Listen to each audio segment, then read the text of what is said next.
Curtis Edward Moore. I was born on February 24th, 1926. That makes me 96 years old.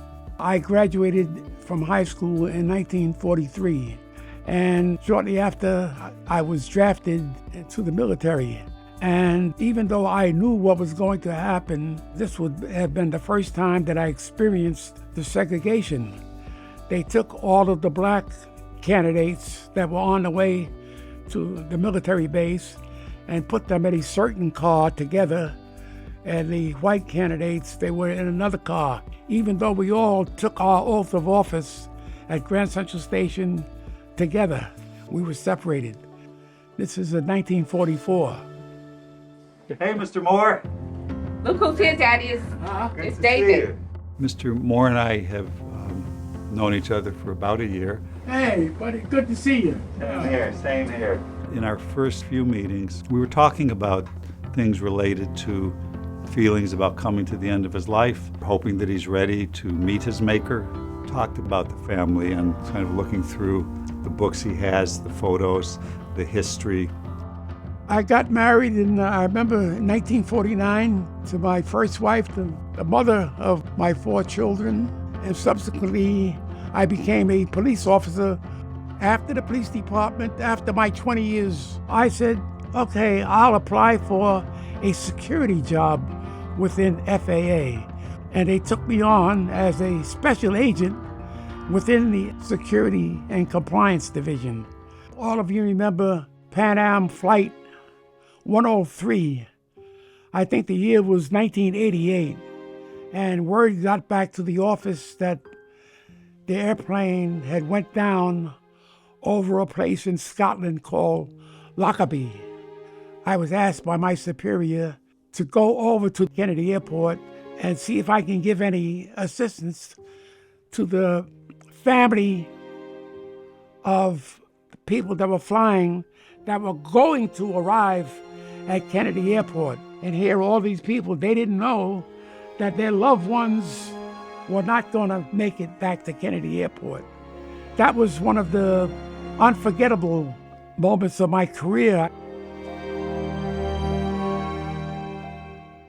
My dad has congestive heart failure. He has a stage 3 kidney disease, and he has lung disease. He has problem breathing. So there are many days that my dad's not feeling well. The help that I've been getting from the Calvary people, who have been absolutely fantastic. Having 2 nurses a week come to visit you, I've fallen in love with them. And Dave, the social workers, and we also have a little time to play Scrabble. It's a nice balance because when Mr. Moore is playing Scrabble, he's really focused on that. So we might have some light conversation, but it's not going to be heavy.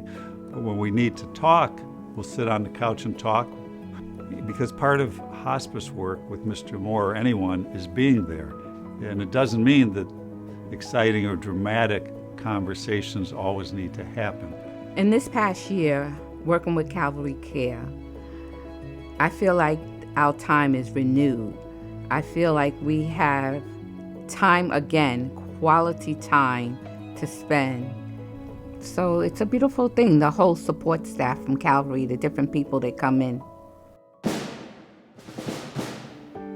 Given that I was in the military, I really want to help build the veteran program here at Calvary Hospice, specifically with recognizing and honoring veterans at the end of life. That's how I got connected to Mr. Moore. And I actually connected with David, the social worker, and he's the one who brought me out to Queens. But I am going to give you a salute, Mr. Moore, to thank you for your service. The honor salute entails typically that patient volunteer shows up in uniform and does a formal recognition ceremony. I think there's something very special about connecting one veteran with another veteran. And here he is, he's a World War II Marine. Just to learn about his experiences, to see just a man, I think, of virtue and of character. I mean, to live a life of service like he did, it's been a gift. And I'm so grateful to have been able to to even visit and to listen to him again. Semper Fidelis, Mr. Moore. Calvary has been such a blessing to my family. I'm sure that they could help others out there maintain a lifestyle with dignity and respect and well-being, of feeling good while still getting the medical care and assistance that you need. I wish I had the words to express my thanks to the Calvary. Yeah. They've been just wonderful to me. People like Dave, he comes here, and the joy we have, they all are just great.